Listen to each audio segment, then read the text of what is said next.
ဒီလိုဖိုင်လေးနဲ့ပတ်သက်ပြီးတော့ထိုင်းနိုင်ငံနဲ့နိုင်ငံခြားမှာလှုပ်လှုပ်ကန်နေတဲ့ကျွန်တော်တို့ရဲ့အမျိုးကောင်းသမီးရတနာလေးတွေကိုကျွန်တော်အဓိကထားပြီးမျှဝေပေးချင်ပါတယ်အခုဒီထဲမှာတွေ့နေတဲ့ဗီဒီယိုဖိုင်လေးကတော့ထိုင်းနိုင်ငံမှာလူကြီးများနေခဲ့တဲ့ဗီဒီယိုဖိုင်လေးဖြစ်ပါတယ်အကြောင်းရင်းကတော့မိန်းကလေးတဦးကဂျယ်လီတုပ်ကိုစားနေလို့ဒီဂျယ်လီတုပ်နဲ့ပတ်သက်ပြီးတော့လူမှုကွန်ရက်ပေါ်မှာလူပြောများစေခဲ့တဲ့ဗီဒီယိုဖိုင်လေးလည်းဖြစ်ပါတယ်ဒီမိန်းကလေးစားသုံးနေတဲ့ဂျယ်လီတုပ်ကဆိုလို့ရှိရင်တော့ဒါတာမန်ဂျယ်လီတုပ်မဟုတ်ပါဘူးအပြစ်မှန်းကိုကြည့်လို့ရှိရင်ကျွန်တော်တာမန်ဂျယ်လီတုပ်တိတ်တိတ်လေးလို့ထင်ရပါတယ်အထက်ကရတာဆိုလို့ရှိရင်လည်းစတော်ဘယ်ရီဇပတီရတာရှိရလို့ပြောကြပါတယ်ဒီဂျယ်လီတုပ်ကိုရောင်းချတက်တဲ့နေရာတွေကတော့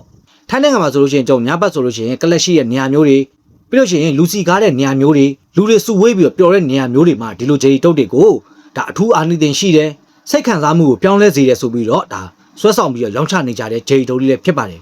ဒီဂျယ်လီတုပ်ကိုစားသုံးလိုက်မယ်ဆိုလို့ရှိရင်သွေးကြောတွေကိုချဲ့ပေးတဲ့ဆေးဖြစ်တာကြောင့်မလို့လိန်အင်္ဂါနေရာတွေမှာသွေးလက်ပတ်မှုတိုးစေပြီးတော့လိန်မိုင်းဆိုင်ရာတုတ်ပြန်မှုပိုအားကောင်းမှာပဲဖြစ်ပါတယ်ဒါကြောင့်မလို့ထိုင်းနိုင်ငံနဲ့ပြည်ပနိုင်ငံမှာလှုပ်လှုပ်ကိုင်နေတဲ့ကျွန်တော်တို့ရဲ့အမျိုးကောင်းသမီးပြိုလေးတွေကိုကျွန်တော်ဒီဗီဒီယိုဖိုင်လေးနဲ့မိတ်ဆွေတို့မျှဝေပေးတာဖြစ်ပါတယ်သတိထားလို့ရအောင်လို့ပါတကယ်လို့များတငယ်ချင်းပဲဖြစ်ဖြစ်ဒီဇိုင်းရပဲဖြစ်ဖြစ်ကို့ဒါချိုချင်းလေးစားပါအောင်ဒီဂျယ်လီလေးစားပါအောင်လို့တွေးလာတဲ့ခါကြလို့ရှိရင်ဒါရှောင်ရှားလို့ရအောင်လို့ကျွန်တော်ရဲ့ညီမတွေကျွန်တော်ရဲ့အမတွေကိုကျွန်တော်ဒီဗီဒီယိုဖိုင်လေးမျှဝေပေးတာဖြစ်ပါတယ်ပို့ပြီးတော့သတိထားမှာကတော့ကိုကနိုင်ငံခြားကိုရောက်ခါစားဖြစ်တဲ့အတွက်ခုလိုလူစီကားပြီးပျော်ပါတဲ့နေရာတွေမသွားဘူးသေးပဲနဲ့ပထမဦးဆုံးသွားတဲ့အချိန်မှာကို့ခုလိုမျိုးလာပြီးကျွေးလို့ရှိရင်လုံးဝမစားသုံးကြပါနဲ့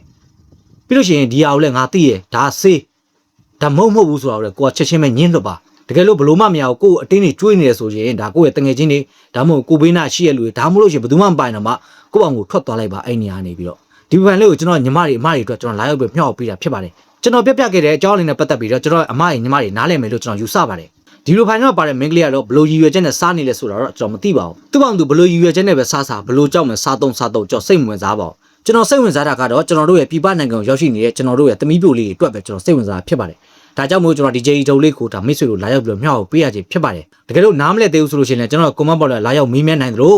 ကိုယ့်တစုံတယောက်ကအခုလိုမျိုးချိုးချင်းလုံးပဲဖြစ်ဖြစ်ဂျယ်လီပဲဖြစ်ဖြစ်အခုလိုမျိုးကျွေးလာလို့ရှိရင်သမင်းစားပြီးစားပါအောင်လားတော့အလုံးလုံးနေနဲ့သမင်းလက်ဆောင်စားရင်းနဲ့ကျွန်တော်နေနဲ့စားလိုက်ပါအောင်လားဒီမှာအချိုလေးတဲလိုက်ပါလားဒီလိုမျိုးကျွေးလာခဲ့လို့ရှိရင်လွယ်တကူမစားသုံးမဲ့နဲ့ညင်းဖို့အတွက်ကိုကျွန်တော်မိတ်ဆွေတို့ဒီနားနေပြီးတော့မျှော်ပေးတာဖြစ်ပါတယ်ကျွန်တော်ရဲ့အမရဲ့ညီမတွေကျွန်တော်ညီကိုမောင်နှမတွေအားလုံးပဲဘေးရန်ကင်းရှင်းကြပါစေအတူရောင်တွေကနေလွတ်ကဲနိုင်ပါစေလို့ကျွန်တော်မိတ်ဆွေတို့ဒီနားနေပြီးတော့မျှော်ပေးတာဖြစ်ပါတယ်